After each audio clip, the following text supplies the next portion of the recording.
insane fear of losing control, insane fear of uncertainty. This is not me. And I would describe it to my mom. I'd be like, I feel like I'm possessed. I feel like there's somebody else in the driver's seat that is putting these things in my mind. And it's so hard because with intrusive thoughts, of course, you're like, oh, well, if I'm thinking it, I believe it. Mm-hmm. It's from me. Why would I be thinking that if it wasn't from me? It took a lot for me to learn that I'm not in control of my mind. I'm not in control of my thoughts. Whatever comes in there is none of my business. I can only control how I react. That's right. It's all unanswered questions. Yep. And it's all perspective. You have to be able to sit with that discomfort and just be like, I'm okay with not knowing. I'm not okay with not knowing. Other people think about these things, but it maybe will consume 5 minutes of your day. It consumes 5 hours of my day. This is Rooted Recovery Stories, and I'm Patrick Custer, your host. So glad that each and every one of you are here with us joining on this episode.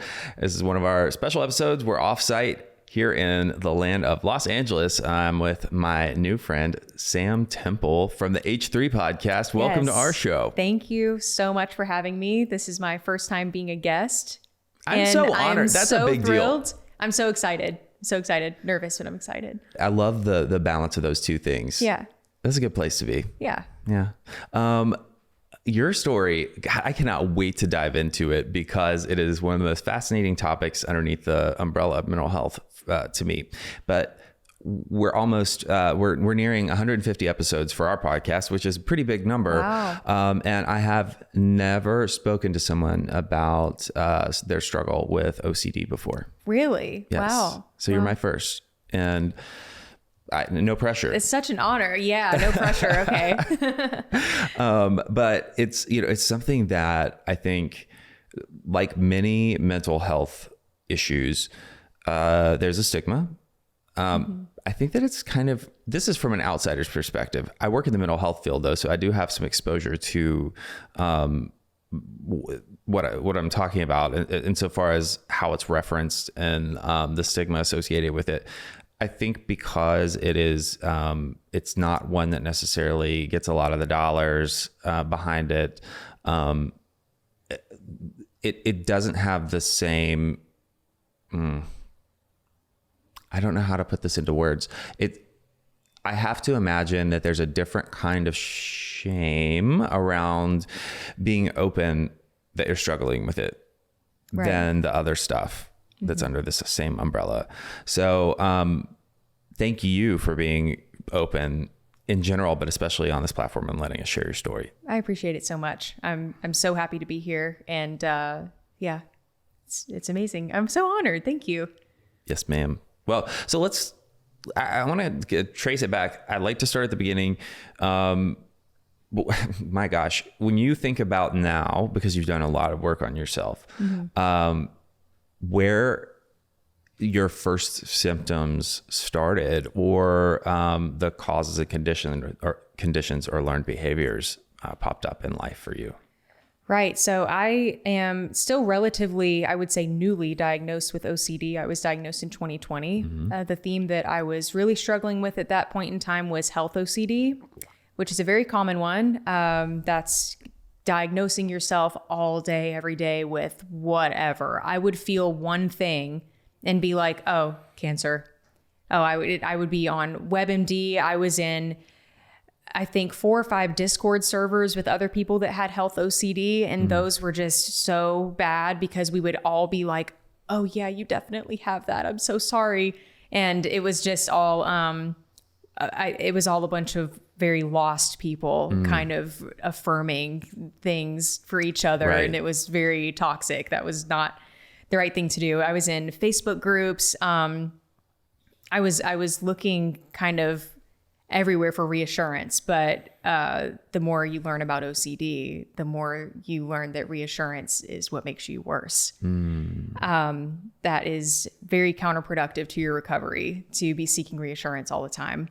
So in 2020, when I was diagnosed, I was having insanely dark thoughts that would just cycle over and over. And can I interrupt for just a second and ask you, was this before quarantine hit or after? This was during. Okay. But so it wasn't the fact that my theme of health OCD was happening during COVID. It does seem very interesting, but I was struggling with my heart rate at the time. That was what started it all. I would notice, my heart is beating really fast right now. And then I would check it constantly. I bought a blood pressure meter that I would carry around everywhere. I had a pulse oximeter that I would carry around everywhere.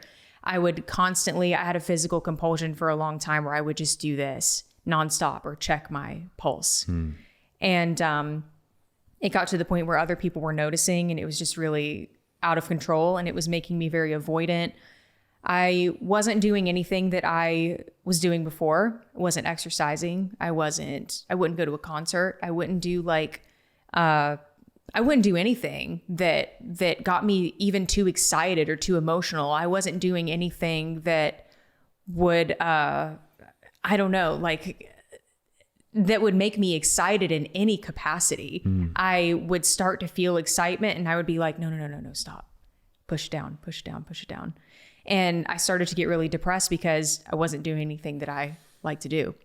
So I went to my psychiatrist because I wanted to start medication, which was a huge fear of mine at the time. So you weren't in denial about this being a problem and interrupting your quality of life. I knew it wasn't me. And that's what was so strange about it, is because I knew my values. I knew who I was. And I was like, I'm having these thoughts that are not me. This is not me. And I would describe it to my mom. I'd be like, I feel like I'm possessed. I feel like there's somebody else in the driver's seat that is putting these things in my mind. And it's so hard because with intrusive thoughts, of course, you're like, oh, well, if I'm thinking it, I believe it. It's from me. Why would I be thinking that if it wasn't from me? I love that you brought up intrusive thoughts. I'll be honest. I working in the mental health space for nearly 13 years now. I get a little embarrassed saying this, but I did not know what intrusive thoughts were till about, I think it was about 4 years ago. And I also had them because everybody has intrusive thoughts. I didn't know what they were either until 4 years ago when I got diagnosed. I mean, and like for me, the freedom came when learning what intrusive thoughts were. Yes. And that pretty much everybody has them. I started, and I still have them, but for me, I don't cling on to them anymore.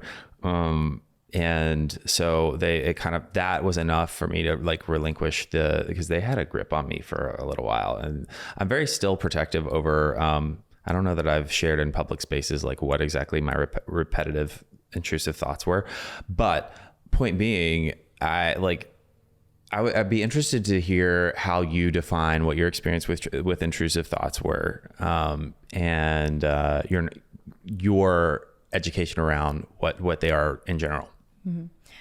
I didn't know what they were at all because I thought that those thoughts were my thoughts for the longest time. And I was just like, oh my God, I'm depressed. I'm scared. I'm anxious. And it really wasn't until I saw my psychiatrist and she referred me out to OCD because she was like, this kind of sounds like OCD, especially if you're saying that these things are coming out of nowhere. These thoughts are coming out of nowhere. And what kind of marks them as intrusive is the distress and the frequency that they occur.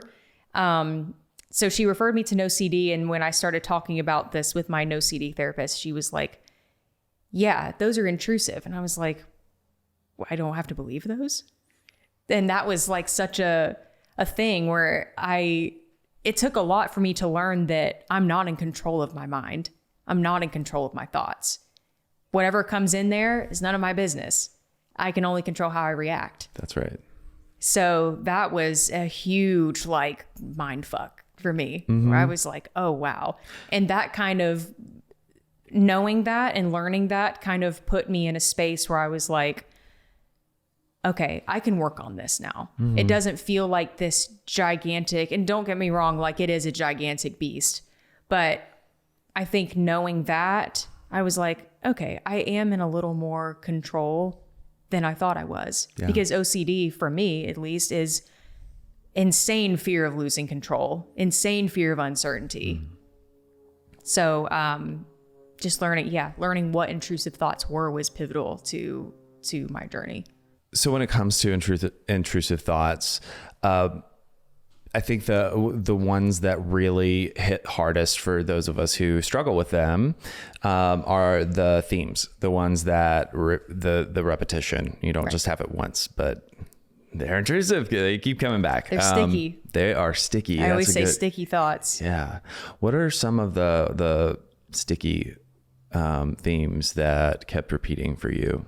So my intrusive thoughts change with my OCD theme, which at the time when I was experiencing really bad health OCD, I was concerned about having a heart attack all the time.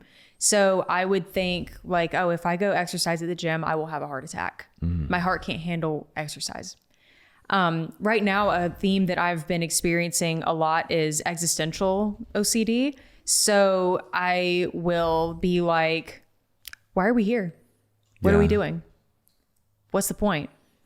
There's no point. You want to die. You don't want to die. It's like it's a lot of going back and forth. And it's like, what if you, I have like one of my big OCD fears is fear of depression. And so I'm like, what if you get so depressed you want to die? Just what if that happens? And the telltale sign, well, one of them when you're having an intrusive thought is it starts with what if. Yeah. And so I'm much better at kind of my thoughts are like floating in a pond and I can like catch it with a net. When it's a what if, I'm like, oh yeah, okay. Sort it out. All right, intrusive. Okay. Yeah. But yeah, intrusive thoughts, everyone has them. Yep. What kind of makes them different in OCD is their frequency and the amount of distress that they cause and becoming obsessed with them. So it's interesting that you describe it like that because I don't know how far down the scale I was. But just being vulnerable right now and sharing my own experience, my two themes that, are so paramount in my memory that forced me to change my life, meaning avoid certain situations and people. One was heights. So I used to run all the time, couldn't run across bridges, couldn't run or go near the edge of something like a high structure, which is funny because I live on the 22nd floor of a high rise now with a balcony. I could never do that. Intrusive thoughts. But I'm telling you, like the healing is a real thing, and I've been able to. I'm completely like I don't have it anymore surrounding the what if. But the other one was around babies. This was probably. It's been since I turned 30, and I don't think it was because all of my friends were having babies, but yes, I was around more and more frequently babies, and I don't know what started the thought. I've always loved the idea of the thought of being a father in the future, loved kids, babies, children. Like I just love kids, I also never want to hurt another person in general, but the way both this intrusive thought around babies and then also the one around heights presented themselves were the what if, right? Yeah. So with heights, it was what if I lose control of my mind right now and I just jump or topple over. The one with babies, I'll be honest, was literally what if you lose your mind right now and do something to harm this baby. And it scared me so bad. I never wanted to harm any, and no voice ever told me to do anything. Like I'm not confessing some type of, but it's purely the what if of, and that's enough to scare the crap out of me to where I wouldn't want to hold my friends' babies. I wouldn't want to sit close to the baby. And I remember thinking, there's something wrong with me. It's so bizarre that I'm even having these thoughts and it's coming back over and over and over. And what is this going to develop into?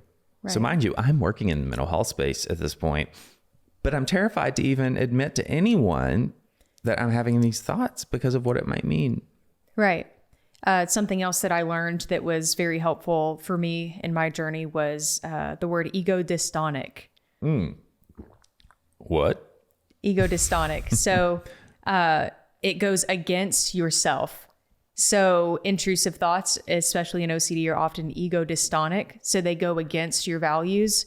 And that's kind of another marker for when something is intrusive is, oh, that goes against my values.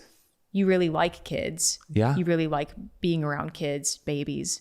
So of course you're going to have something that is going to attack something you like and something that you value. Right. And I also really like being alive. So the thought of potentially going crazy and jumping over a bridge. Offing yourself. That's one of mine. It's like, no, I love my life. I'm very thankful for everything. And I know that, but damn, OCD's loud. Wow. It's like when you have those thoughts, it can feel so all consuming. And it is very like, I'll have days where it's like the only thought I have. So I think it's interesting. There's so many interesting things about this. Because for me, wholeheartedly, just learning and being educated about intrusive thoughts was enough to disarm me to the point where I really didn't, I felt equipped to deal with them. And they really just very quickly stopped having control over my life. And so I feel like there is a line between that and someone who like you knew what they are and know what they are, but yet it doesn't stop. Yeah. And so, like when we're talking about OCD and you define that, the difference between somebody who just experiences the thoughts, but they're so pervasive beyond a certain level. Is there a way to describe that threshold? Right. I would say in my mind, I describe that as normal people versus me. That's how I'm always thinking. I'm like a normal person would be like, oh, the probability of me of this pain that I have in my side being cancer is very low. Oh, well, move on to the next thing. Don't think about that again for maybe 10 more days. But for me, I have to know. With OCD, most people have a crippling fear of uncertainty. And so I am chasing certainty. I have to know for certain that that is not happening. And until I have some level of certainty, or I go to the doctor 5 times or something, that thought's not going to go away until I have concrete proof that it is not going to hurt me. That's why existential anxiety is so difficult too, because it's all unanswered questions. Yep. And it's all perspective, and you have to be able to sit with that discomfort and just be like, I'm okay with not knowing. I'm not okay with not knowing. Other people think about these things, but it maybe will consume 5 minutes of your day. It consumes 5 hours of my day. And, I mean, really the only way to get those intrusive thoughts back to like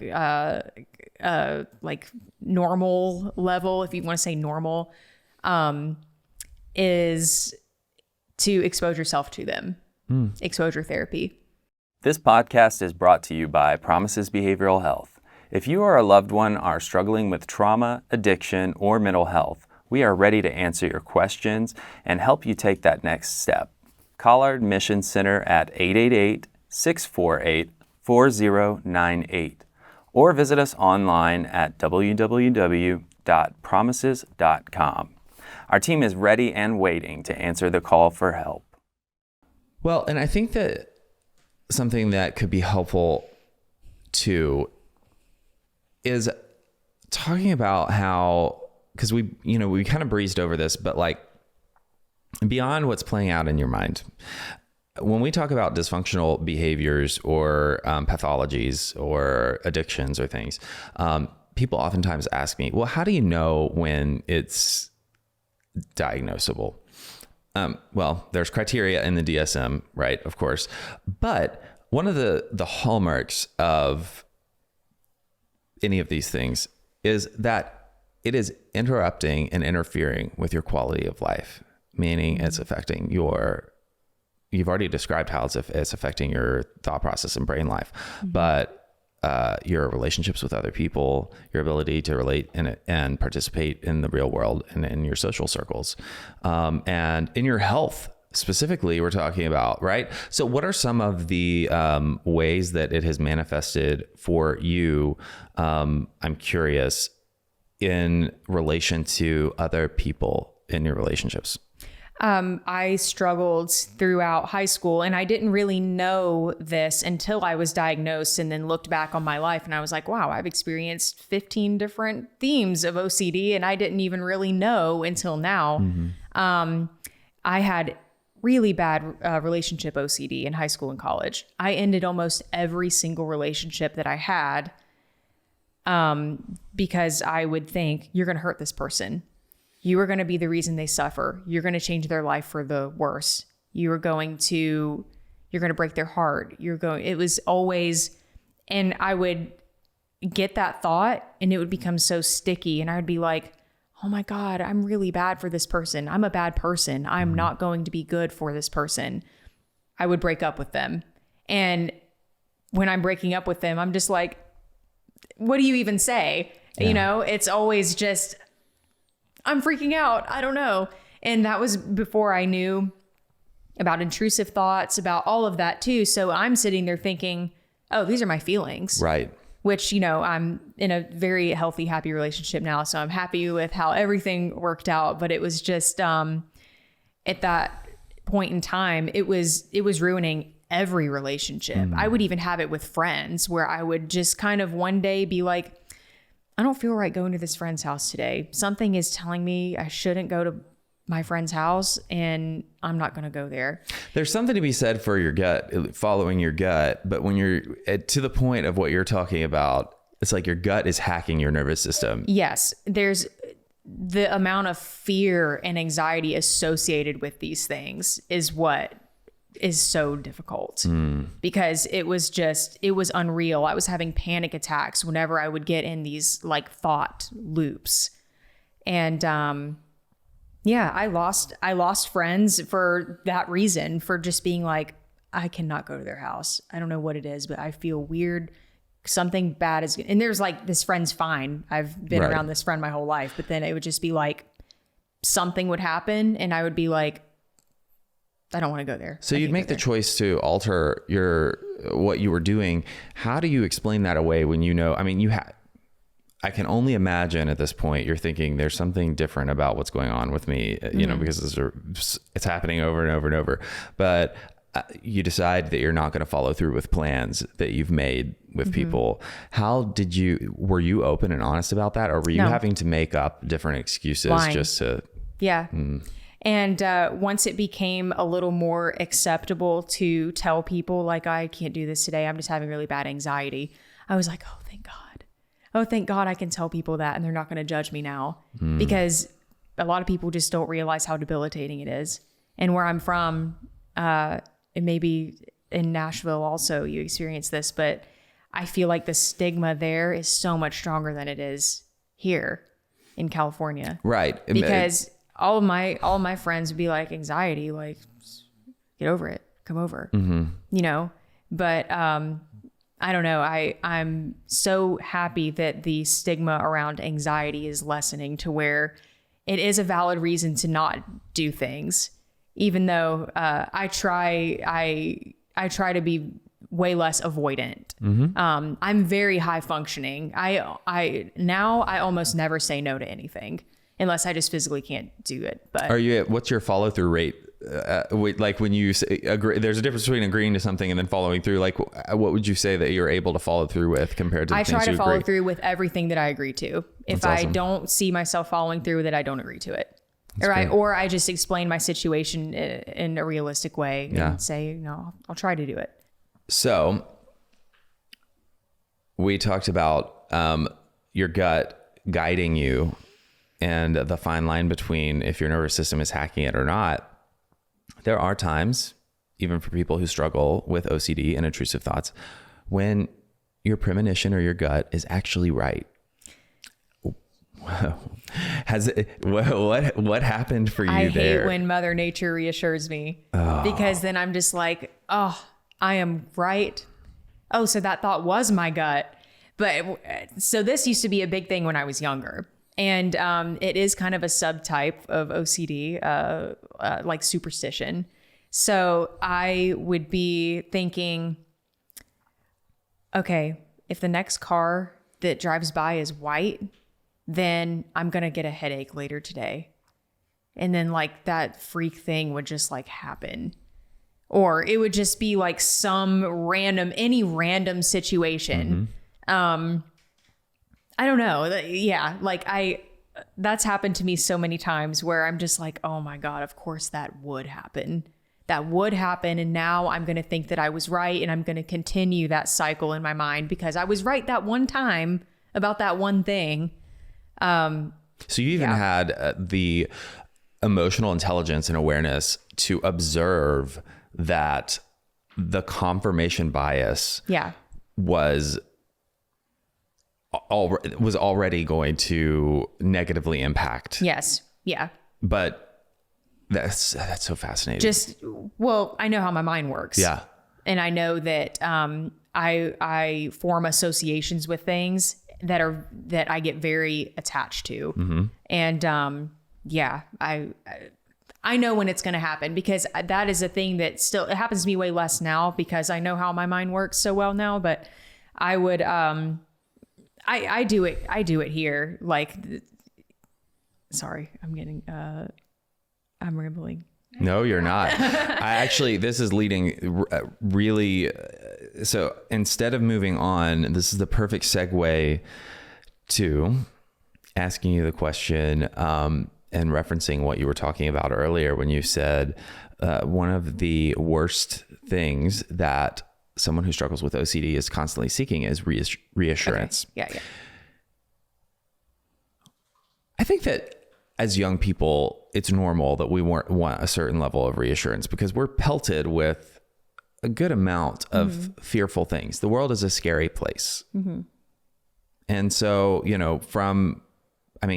when we're born, babies cry because all of a sudden we're feeling the elements. We're feeling, different things that give us anxiety, right? It's important for us to feel soft things, for us to be held, for us to, all these things that reassure us that we're okay. So given that theme, and we know that that's normal, there's a certain level of off kilter that has got to take place at some point in your life beyond the normal threshold that told you things weren't going to be okay. Right. What was it? I think that I noticed a huge increase in all of my symptoms when I moved to LA. I was used to being around familiarity. I think losing familiarity is a huge part of that. I was used to being around friends that I had grown up with my whole life, my family. I had emotional regulators around me that knew me very well. And I feel like I was kind of plucked out of my environment and dropped here where I have friends here. I have a partner here. I have a great life here, but I'm still to a degree adjusting and having to emotionally regulate myself. And it's very difficult to do that when you have OCD and you're a very anxious person and you're in a new environment. You have a stressful job. You have all of these things going on. It's very hard to navigate that without reassurance. I need people around me that are strong. I need people around me that are relaxed, and not everyone is going to be strong and relaxed and a good regulator for you all the time. And so it's kind of like we're all just, raw out here with our emotions, and it's really difficult to learn to not need reassurance and validation.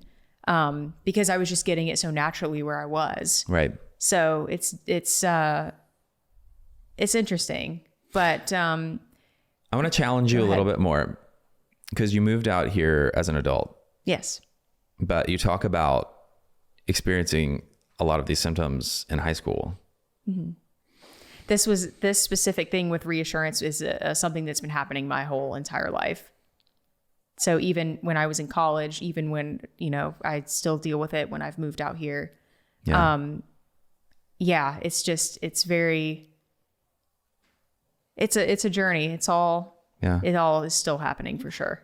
When asking from the approach of nature versus nurture, were you ever exposed to, i.e. family or friends, that struggled with similar issues early on in life? Yes. My mother has OCD. My grandmother has OCD, and my aunt has OCD. So, wow. Yeah, it is genetic for me. Yeah. I was exposed to, my mom's main theme is health anxiety also. And I think I was exposed to that when I was pretty young. And so, and obviously I'm not at all blaming her for, but it's just, we were both very anxious people. And I think that I learned very early on that our health is important. My dad also had a heart attack when I was very young. And so there's a major trauma. That is a major, he's healthy and he's great now, but that started my fear of my heart. Your heart. Yeah. No wonder. Because that's been a theme throughout my life, but I noticed it becoming debilitating once I moved here, which kind of was another big life event that can re-scramble your entire brain. So, yes, I went to the doctor for the very first time for anxiety when I was 10 years old, and I was prescribed Prozac at 10, and I never started taking it. And at that time I was having health anxiety as well, but I would have this physical compulsion where I would have to push all of the air out of my lungs. I would just get this random urge to just push really hard all of the air out. And then it's just something I felt like I had to do. Mm-hmm. And then I had this one where I would move my shoulder in a weird way. And I just felt like I had to do it. And it just made me feel comfortable, and I needed to do it. So that's what I had gone to the doctor for when I was a child. And then that's the first memory that I have of an OCD tendency. And then I feel after that, I dealt with a lot of superstition, oh my God, there's 3 red cars right there. What does that mean? Or seeing numbers, or seeing, just different patterns or sequences in nature that I would get really stuck on and be like, what does that mean? If the next car that drives by is green, then my grandma is going to die, or something like that. So it's been, once I got diagnosed and I was able to look back on my whole life, I was like, yeah, there's a lot here. There's a lot to unpack. Absolutely. So and honestly, some people don't look at getting a diagnosis as a gift, but when you've suffered enough and you finally get a diagnosis, it is a gift, because you have your answer, and you know that there is solution behind that. So I would love to know what, it's been 4 years now since your diagnosis. What has that journey looked like for you? And what has, really in the direction of talking about solution and healing? What's in your tool bag? So something else I feel is very misunderstood with OCD is a lot of people are in just talk therapy. Mm-hmm. Just talk therapy for OCD does not work. It's not helpful. I don't think that I started seeing real change until I started doing exposure therapy.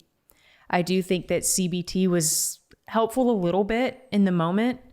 But there's a kind of a reassurance aspect with CBT, right, that is not helpful for OCD. So, until I was doing exposure response prevention, I don't think that I was seeing tremendous results. Which, just to clarify for a regular person that's listening and doesn't know these terms, right? So she's referring to, CBT is your traditional form of talk therapy, which is referred to as cognitive behavioral therapy.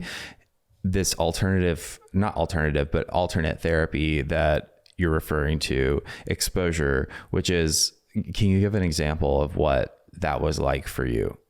So I'm in specialized OCD therapy. My therapist and I put together a list of my obsessions, fears, intrusive thoughts, and together we created exposures based on these things. Like for example, I have harm OCD is one of my themes. So I am constantly worried about hurting myself, hurting someone else. I don't like using knives in my house. I don't like weapons.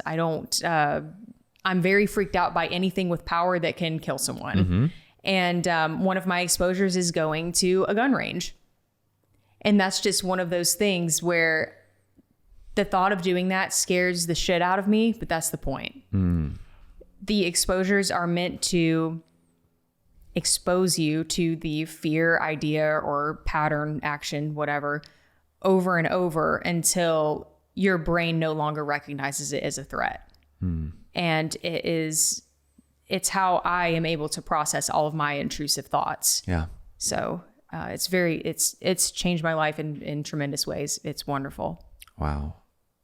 I mean, it makes sense as we've talked this through, and just like learning more about how it plays out for you and people who struggle with this, how the solution could be. I mean, it's really just like the sitting in the discomfort and bring it. It's disarming in and of itself. So is there anything else that has been significant for you in your healing process?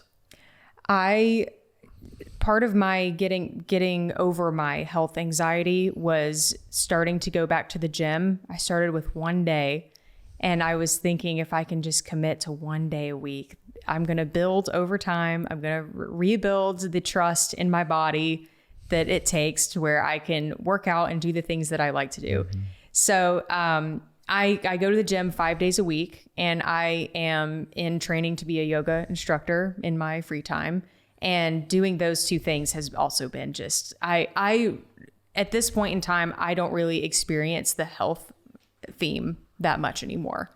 I'll have little things here and there, but it does not have the holds on my life that it used to, which is, it's unreal. It's such a relief how restricted and avoidant that I was before. I bet life is a lot more enjoyable now. Yes. And I feel healthier. I mean, I'm going to the gym 5 days a week. Yeah. So it's just, the mind body connection is amazing. It is. Oh my gosh. Sam, this has just been so enlightening for me. And I cannot imagine how many people out there are having light bulbs go off in their head listening or watching this episode. Thank you for shedding a light on this topic for us. And in closing, I really like to open this door and just ask for a final word of encouragement for that person or those people who have resonated with your story. What would you like to leave with them? I would say, for me, I cannot stress it enough. I did not think I could be helped. I did not believe in my own recovery. I thought that this was my life, and I thought that that there was no hope for me. I thought I was too far gone. That is not true. I don't believe that anyone is in that position. And I guess all of this to say, please get help, because it is there and it does work. And I'm proof of that. I mean, there's a lot of people that are proof of that, and it just starts with asking. That's right. Yeah, absolutely. Well, thank you for saying yes when we asked you to come on this show. This has been such a great interview and episode. And on the topic of asking, I will remind our audience, the way we always love to close out, that It's never too late to start loving yourself, and you're only ever one decision away from a completely different life, which can start by asking for help.